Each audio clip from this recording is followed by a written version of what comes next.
ماس ندیم ہے، on line سوال پوچھ رہی ہیں کہ استاذ ایسا کیوں ہوتا ہے کہ ہم 2 دن نمازیں بہت اچھے طریقے سے پڑھتے ہیں لیکن پھر دل ہی نہیں کرتا اور پھر نمازیں پڑھی ہی نہیں جاتی؟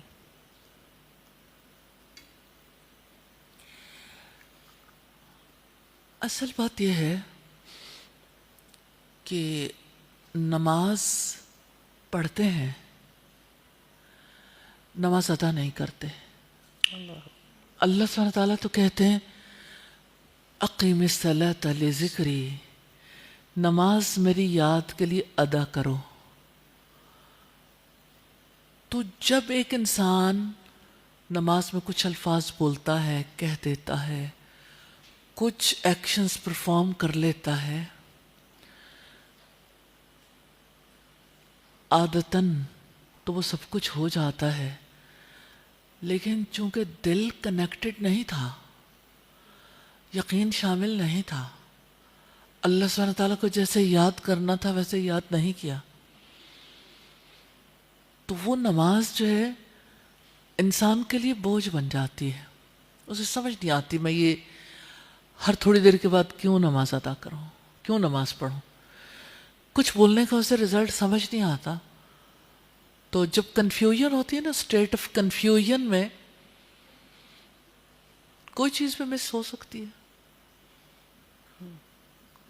آپ دیکھیں کہ اندھیرے میں پھر کچھ نظر نہیں آتا نا، کنفیوژن تو اندھیرا ہے نا۔ تو جب آپ روشنی میں نہیں ہوتے اور علم کی روشنی ہے نا، اللہ سبحانہ تعالیٰ نے علم کو روشنی قرار دیا، رسول اللہ صلی اللہ علیہ وسلم نے العلم نور، علم کو روشنی قرار دی۔ جب انسان کو کسی چیز کا پتہ ہوتا ہے تو وہ سب کچھ روشن ہو جاتا ہے۔ تو دل روشن نہیں ہے نماز کی حقیقت کے بارے میں۔ نماز اللہ سبحانہ تعالیٰ سے ملاقات ہے، تو کسی ملاقات میں اگر ایک انسان جو ہے وہ ایبسنٹ مائنڈڈ ہو تو آپ دیکھ لیں، ڈیجیٹل ورلڈ نے ہمیں دکھا دیا کہ 2 لوگ آپس میں بیٹھے ہوئے ملاقات کے لیے، دونوں اپنے اپنے موبائل پہ لگے رہتے ہیں اور پھر وقت ختم ہو جاتا ہے، اڑ جاتے ہیں جیسے اجنبی اٹھتے ہیں، ایون بہن بھائی، ایون شوہر بیوی، ایون والدین اور بچے۔ تو نیچرلی اس کا وہ رزلٹ تو سامنے نہیں آتا۔ تو ملاقات تو دل کی بات ہوتی ہے نا، کہ ایک کہے اور دوسرا سنے، بندہ کہتا ہے اور اللہ تعالیٰ سنتا ہے۔ تو بندے نے جب کہا ہی نہیں تو نیچرلی پھر کنیکشن نہیں جڑا نا۔ وہ کچھ بولتا ہے، اسے خود بھی نہیں پتا میں کیا بول رہا ہوں، کبھی پتہ بھی ہوتا ہے کہ کیا بول رہا ہوں، ایون دین انسان کی وہ کیفیت نہیں ہوتی جو نماز سے حاصل کرنا، وہ نہیں ہوتا۔ مجھے نماز کے بارے میں ایک کسی صاحب کا ایک واقعہ بہت میرے ذہن میں رہتا ہے۔ وہ کہتے ہیں کہ میں جب چھوٹا تھا تو میری ماں نے بچپن میں مجھے نماز سکھائی اور مجھے کہا کہ یعنی جب میں نماز سیکھ رہا تھا تو میری ماں مجھے کہتی تھی کہ آپ مجھے یعنی جائے نماز پہ کھڑے ہو کے نماز سناؤ۔ تو میں نماز سناتا تھا۔ جب میری نماز پختہ ہوگی تو میری ماں نے کہا دیکھو بیٹا، اب تک تو میں آپ کی نماز سنتی رہی ہوں، آج کے بعد آپ نے اللہ تعالیٰ کو سنانا ہے۔ تو یہ بڑی سادہ سی بات کہ آپ نے یہ بات جو ہے نا، یہ میرے سے نہیں، اب اپنے اللہ سے کرنی ہے۔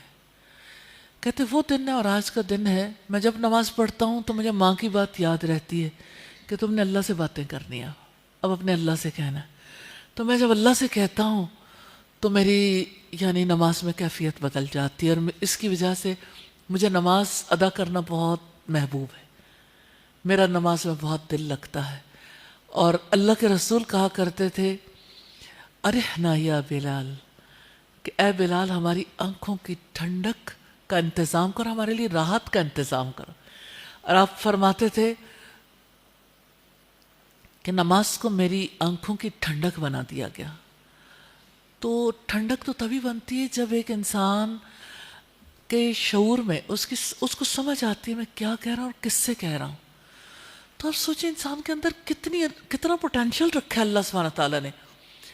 2 دوست باہم ملتے ہیں، شوہر بیوی آپس میں ملتے ہیں، ماں اور بچہ آپس میں ملتے ہیں، باپ اور بیٹا آپس میں ملتے ہیں، تو ایک دوسرے سے کچھ کہتے ہیں، پیار کی بات کرتے ہیں، تو چھوٹا سا بچہ اچانک اٹھ کے کہتا ہے ہگ میں، اور اپنی ماں کے ساتھ جا کے چمٹ جاتا ہے. ایک چھوٹا بچہ بھی جانتا ہے ملاقات کسے کہتے ہیں. تو وہ اللہ جو آنکھوں سے دکھتا نہیں ہے نا، اس سے ملاقات جب تک شعوری طور پر محسوس نہیں کریں گے ملاقات ہوگی نہیں. بھلے سے الفاظ بولتے رہیں، بھلے سے کچھ ایکشنز پرفارم کرتے رہیں.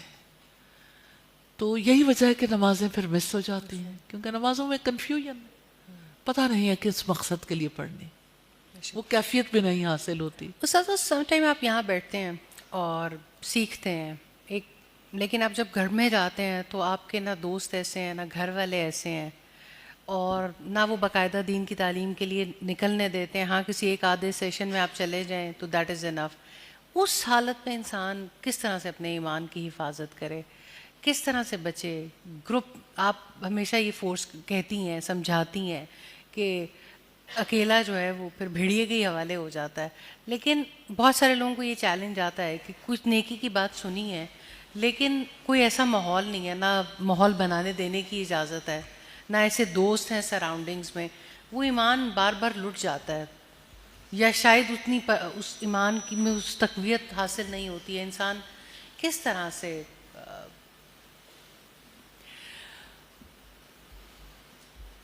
اللہ کے رسول صلی اللہ علیہ وسلم کے پاس ایک شخص آیا اور کہنے لگا،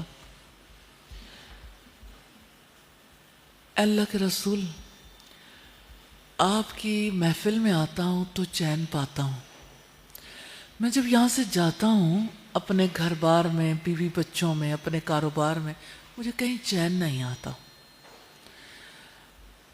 میں گھبرا اٹھتا ہوں تو میں بھاگ کے آپ کی مجلس میں آ جاتا ہوں، لیکن مجھے ڈر لگتا ہے کہ جب میں فوت ہو جاؤں گا اور آپ بھی اس جہان میں نہیں ہوں گے، آپ تو جنت کے اعلیٰ درجات پر ہوں گے، مجھے تو پتہ نہیں میں کہاں ہوں گا. بس مجھے ایک چیز بہت پریشان کرتی ہے، میں آپ کو کیسے دیکھ پاؤں گا. رسول اللہ صلی اللہ علیہ وسلم نے بات سنی اور سر جھکا لیا، جواب نہیں تھا، کیونکہ آپ اپنی مرضی سے تو لب کشائی نہیں کرتے تھے، آپ وہی کہتے تھے جو آپ کی طرف وہی نازل کی جاتی تھی. حضرت جبریل علیہ السلام آئے اور انہوں نے یہ میسیج دیا، من یطیع اللہ، جو اللہ کی اطاعت کرتا ہے اور اس کے رسول کی اطاعت کرتا ہے، فَأُولَئِکَ مَعَ الَّذِینَ أَنْعَمَ اللَّهُ عَلَيْهِمْ مِنَ النَّبِيِّینَ وَالصِّدِّیقِینَ وَالشُّہَدَاءِ وَالصَّالِحِینَ. جو اللہ اور اس کے رسول کی اطاعت کرتا ہے وہ ان لوگوں کے ساتھ ہوگا جن پر اللہ تعالیٰ نے انعام کیا، انبیاء میں سے، صدیقین میں سے، شہداء میں سے، صالحین میں سے. وَحَسُنَ أُولَئِکَ رَفِیقًا، اور یہ کتنے اچھے دوست ہیں. اب دیکھیے اس اگزامپل میں جو میں نے آپ کے سامنے رکھی،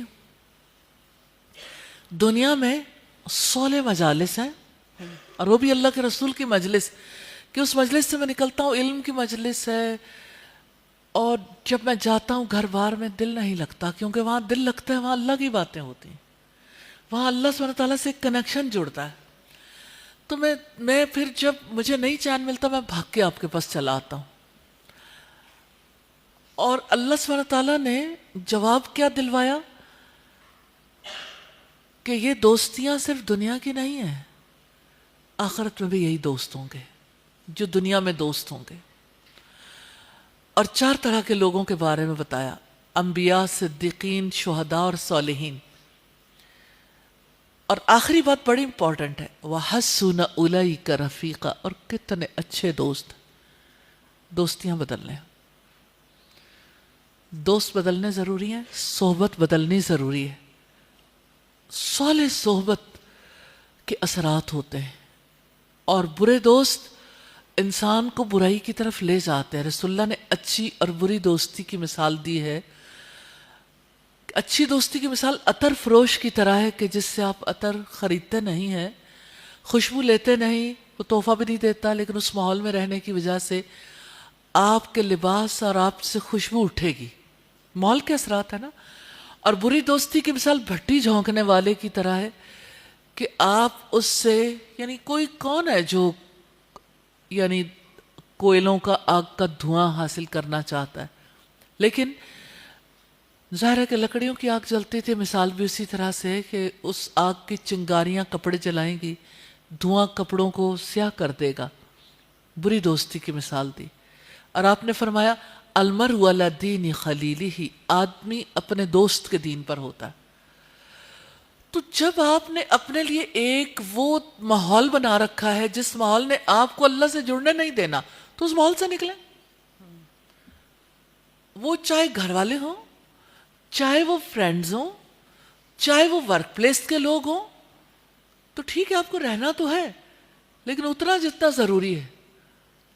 تو آپ کو اپنا ماحول بدلنا ہے, اپنی صحبت بدلنی. اس کے بغیر کوئی دوسرا حل نہیں ہے, کوئی دوسرا حل نہیں. آپ آن لائن اپنا ایک ماحول بنا سکتے ہیں, لیکن اس کی وجہ سے آپ کے اندر میں وہ چینج تھوڑی آئے گی. آتی ہے, گزارا چل جاتا ہے, لیکن ایک خلا سا رہ جاتا ہے. وہ خلا جو ہے وہ اللہ کی یاد ہی سے پر ہوتا ہے اور ان مجالس سے پر ہوتا ہے. میں آپ سے سوال کرنا چاہتی ہوں, آپ بہتر فیل کر سکتے ہیں, ہم سب یہاں بیٹھے ہیں, کیا اس مجلس میں آپ اللہ سبحانہ تعالیٰ کے ساتھ ایک کنیکٹیوٹی کی ضرورت کو زیادہ فیل کرتے ہیں یا گھر بیٹھ کے؟ یہاں پر چینج ہے, چینج آتا ہے. استاذہ ایون ہم اگر اللہ تعالیٰ کے کام بھی کرتے ہیں نا, پھر بھی ہر ہفتے بیٹھنا, ہر ہفتے نیت کو ریوائز کرنا, کچھ نیا سیکھنا اتنا نفع دیتا ہے نا. اپنی بہت ساری کنفیوژنس دور ہوتی ہیں, اور جو باقی تو دنیا تو جو بالکل دنیا کے کاموں میں بیزی ہے, وہاں تو مجھے لگتا ہے کہ کیسے نہ ہو کہ بندہ جا کے سیکھے دوبارہ سے. صحیح. الحمدللہ. Most welcome. ہم جہاں بیٹھے ہیں الحمدللہ اللہ تعالیٰ کے فضل و کرم سے یہاں بہت سے لوگ بیٹھے ہیں. اللہ سبحانہ تعالیٰ کے لیے جو لوگ کام کرنے کے لیے نکلتے ہیں, جاتے ہیں, ان کے انتظامات کرنے کے لیے. یعنی یہ ہمارا ہیڈ آفس ہے, اور آپ میں سے کوئی بھی اگر یہاں پہ اپنا شیئر ڈالنا چاہے, اپنی صلاحیت, اپنے کسی بھی اعتبار سے وقت لگانا چاہے, کسی بھی ڈپارٹمنٹ موسٹ میں, کسی ویلکم, فیلڈ میں, موسٹ ویلکم. جی جزاک اللہ خیر. جی نام بھی بتائیے گا. السلام علیکم ورحمۃ اللہ. میرا نام عیشا ہے اور میں بی ایس اسلامک اسٹڈیز کی اسٹوڈنٹ ہوں. استاذہ, ہم خدا پرستی کے بارے میں پڑھتے ہیں نا, اور اس کے بعد ہمیں رہنا بھی سوسائٹی میں ہوتا ہے. تو یہ سوال ہے کہ ہم کچھ بھی کرنے سے پہلے کیا ہمیں سوسائٹی کو بھی نظر میں رکھنا چاہیے کہ ہم یہ کام کریں گے تو سوسائٹی کی نظر میں یہ کیسا ہوگا, یا پھر صرف اللہ کو دیکھنا چاہیے کہ اللہ کی نظر میں وہ کام جائز ہے تو ہمیں اس کو کر لینا چاہیے, اور اگر ہم اسے کرتے ہیں تو اسے پراپر حکمت سے لے کے چلا جائے, یا پھر اگر وہ اللہ نے جائز کیا تو بس کر لیا. بیٹا سوال ہے میرا آپ سے. جی. آپ مجھے یہ بتائیں کہ ایک کام اللہ سبحانہ تعالیٰ کے لیے کیا اور اس سے لوگوں کی خوشی چاہی, کیا یہ شرک نہیں ہے؟ جی ہے نا. جی. تو پھر سوال کیوں کیا؟ لیکن یہ بھی آ جاتا ہے نا, ہم نے آفٹر آل رہنا تو سوسائٹی میں, اس میں پیرنٹس بھی آ جاتے ہیں. پھر کچھ کام اللہ نے جائز کیے ہوتے ہیں اور پیرنٹس اس چیز کو بالکل ناجائز کی طرف لے کے جا رہے ہوتے ہیں, اگینسٹ جانا پڑتا ہے ان کا اس کے لیے. اس میں کیا کیا جائے پھر؟ دیکھیے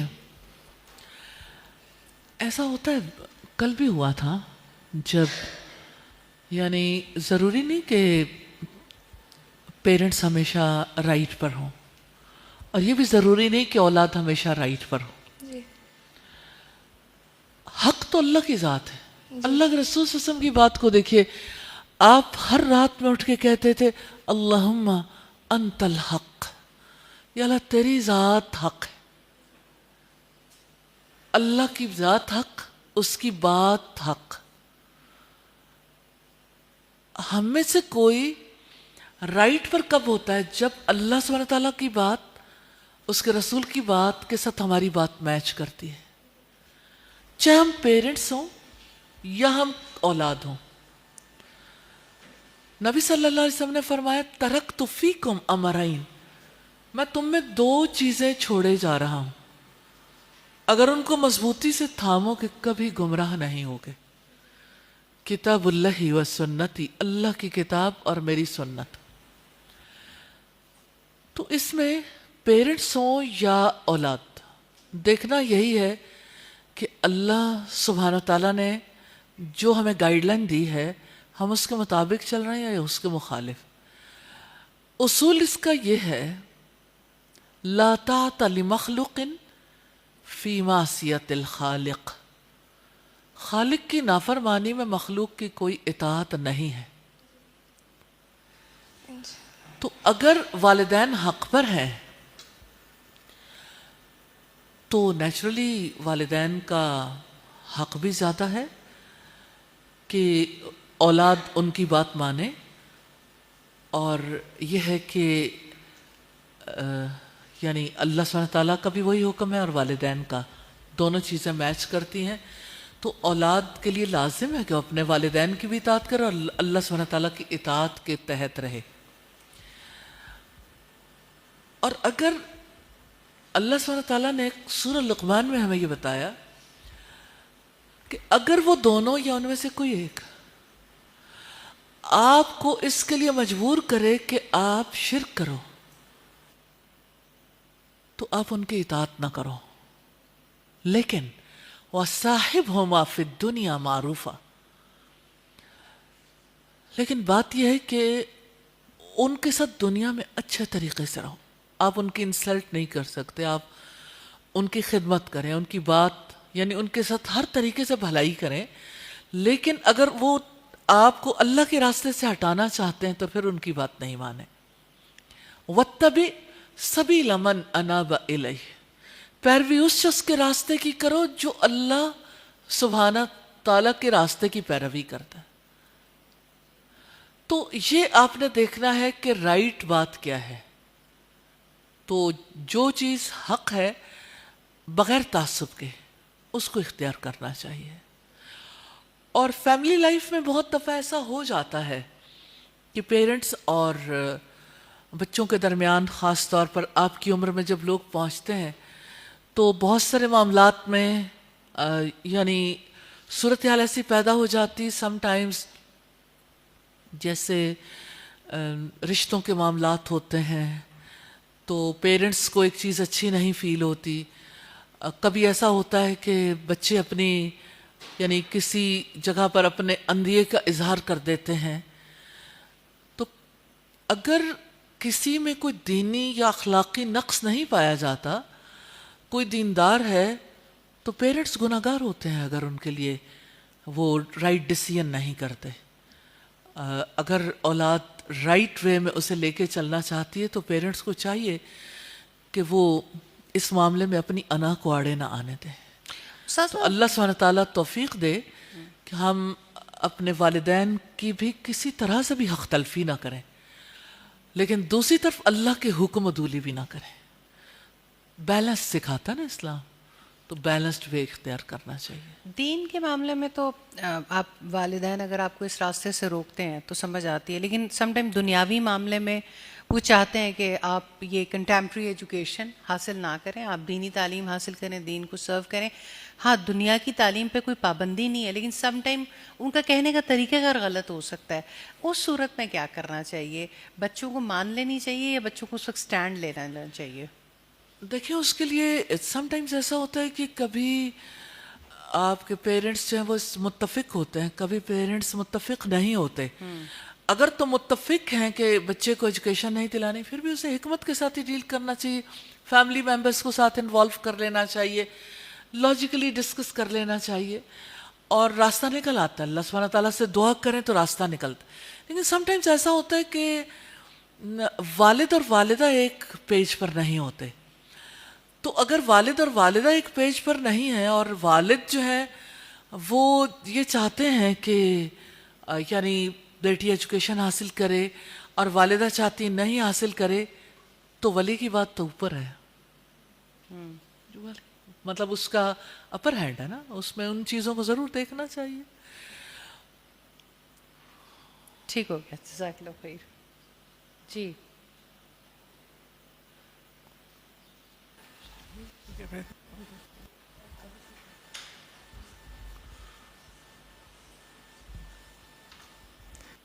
السلام علیکم. وعلیکم السلام. استاذ میں آپ سے یہ سوال چاہ رہی ہوں کہ یقین کے 3 مدارج ہیں، حق الیقین، عین الیقین، سوری الٹا کہہ گئی، علم الیقین، عین الیقین اور حق الیقین. تو ان کو اللہ کے معاملے میں تو ویسے تو سارے ایمان کے اس میں یہ آتے ہیں، لیکن یقین کے تینوں مدارج اللہ کے معاملے میں ہم کیسے حاصل کر سکتے ہیں؟ علم الیقین تو مسلمانوں کو پتہ ہے اللہ ایک ہے، لیکن اس کی بھی سٹیجز ہیں. تو حق الیقین اور عین الیقین ظاہر بات تب حاصل ہوگا جب حق الیقین. تو یہ کس طرح سے ہم جانیں گے کہ ہم اس مدارج طے کریں اور حق الیقین سے عین الیقین پہ انشاءاللہ پہنچیں گے؟ پہلی بات تو یہ اس سورہ التکاثر میں ہمیں اس کا تذکرہ ملتا ہے ان مدارج کا. میں سادہ طریقے سے اس بات کو بیان کر دیتی ہوں تاکہ کسی کے لیے جو ہے نا بوجھ نہ بنے، کوئی اسے فلسافیکل ڈسکشن تک نہ رکھے، بلکہ یہ ایک ریالٹی ہے جس کو سمجھنا ہمارے لیے انشاءاللہ نفع مند ہوگا. تو علم الیقین تو یقینی علم ہے نا، اور پھر اسی طرح سے حق الیقین جو ہے، عین الیقین تو آنکھ سے دیکھنا ہے، اور پھر حق الیقین ہے. بات یہ کہ ابراہیم علیہ السلام نے سوال کیا تھا اللہ سبحانہ تعالیٰ سے، کیف تحیی الموتى، کہ آپ مردوں کو کیسے زندہ کرو گے؟ تو اللہ سبحانہ تعالیٰ نے پوچھا تھا اولم تؤمن، کیا بھلا تم ایمان نہیں رکھتے؟ تو انہوں نے کہا کہ بلا ولکن لیطمئن قلبی، ایمان تو رکھتا ہوں لیکن دل کا اطمینان چاہیے. تو اللہ سبحانہ تعالیٰ نے انہیں کہا کہ آپ ایسا کرو، 4 پرندے لے لو، ان کے ٹکڑے کاٹو اور 4 پہاڑوں پر ملے جلے ٹکڑے پھیلا دو، لیکن اس سے پہلے ان پرندوں کو اپنے سے مانوس کر لو. پھر جب آپ اسے یعنی انہیں بلاؤ گے تو آپ کے پاس دوڑے چلے آئیں گے. اب آپ دیکھیں کہ کتنا مشکل مرحلہ ہے زندگی اور موت کو سمجھنا. عجیب بات یہ ہے کہ اللہ تعالیٰ نے جہاں یہ بیان کیا وہاں 3 واقعات دیے اور تینوں مختلف درجے ہیں. ان میں سے یہ جو درجہ ہے ابراہیم علیہ السلام کا، یہ عین الیقین کی بات بھی ہے اور حق الیقین تک پہنچنا بھی ہے. تو ہم یہ دیکھتے ہیں کہ زندگی اور موت کے معاملے کو انہوں نے آبزرو کیا، لیکن ایمان پہلے تھا، یقینی علم ان کے پاس تھا. اسی لیے اللہ سبحانہ تعالیٰ نے پوچھا اولم تؤمن، کیا بھلا تم ایمان نہیں رکھتے؟ اور اللہ تعالیٰ نے جب یہ معاملات دکھائے تو وہ یعنی اس کی وجہ سے، مشاہدے کی وجہ سے، جو کچھ انہوں نے اپنے سامنے دیکھا لیکن اس سے پہلے نالج تھا، مشاہدے کی وجہ سے وہ اس ریل کیفیت کو لینے میں کامیاب ہو گئے جو اللہ سبحانہ تعالیٰ کی طرف سے ان کے سامنے رکھی گئی. اور آپ دیکھیں کہ یہ ایک بار نہیں ہوا، ابراہیم علیہ السلام کے ساتھ وہ وقت بھی تھا جب انہوں نے تارے کو دیکھا تو کہا یہ میرا رب ہے.